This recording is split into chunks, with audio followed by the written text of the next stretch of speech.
Okay, this is a quick little intro. Summer has hit, so I'm going to be sitting at my desk. Multiple sclerosis is decreasing my mobility while the temperature is high.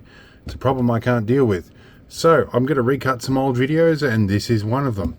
Hope you enjoy. We'll see you when the weather cools off, and I'll do some more new content. Alright, what are we up to today? Well, we're looking at a pile of parts, and you can see my apprentice over on the side here.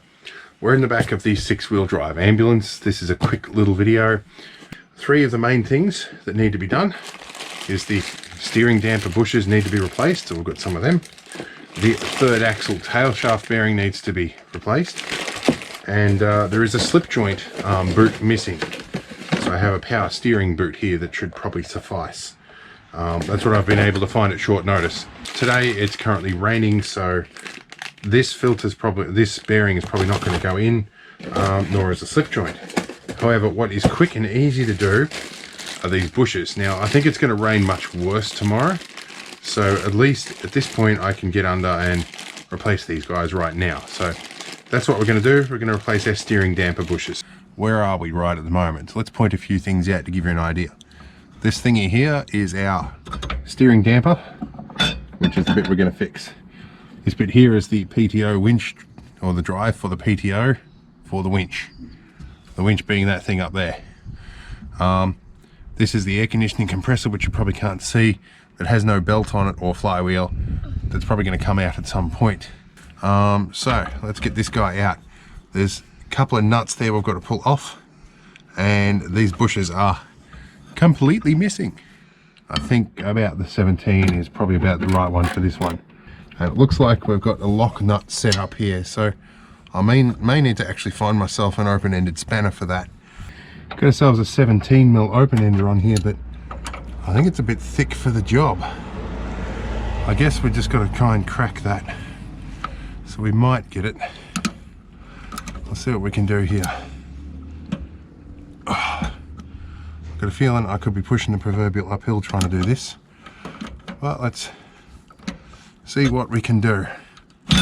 Got it. Now, a crucial thing, if you're ever doing this, and if you're watching this you probably have, don't do this with a spanner because you'll break your knuckles.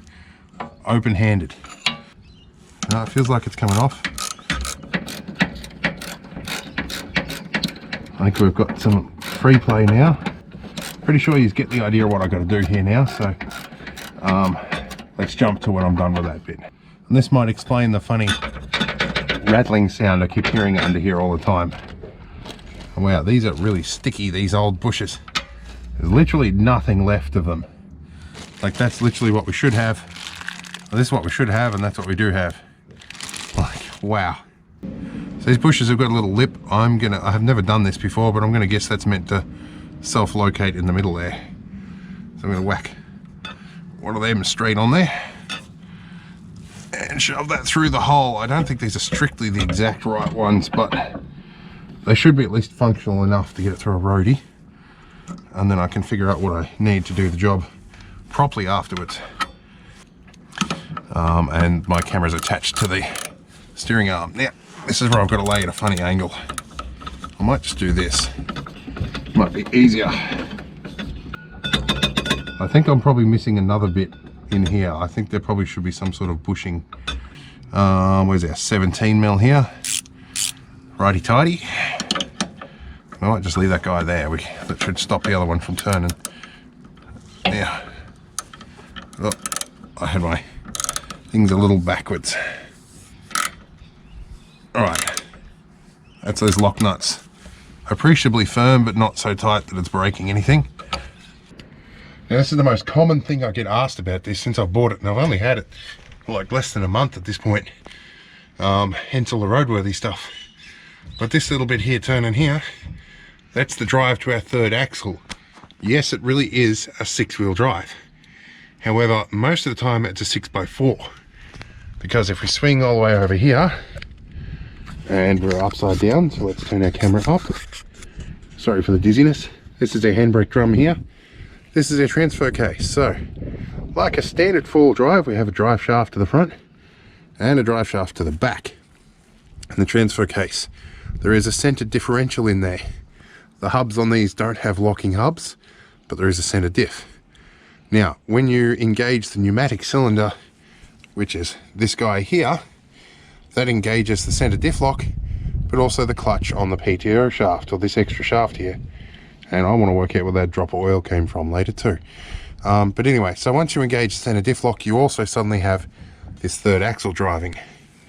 So that then gives you 6-wheel drive with center diff lock. That will probably be just about long enough.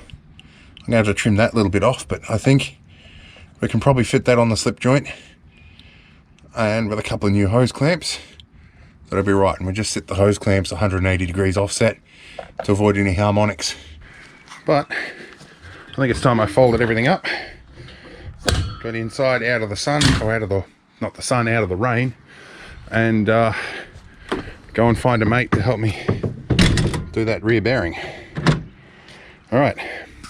That's been a shorty, or maybe a long one. I don't know what your reference is for YouTube video length, but short one on the Ambo. There will be more to come. See you in the next one. Hope you had fun.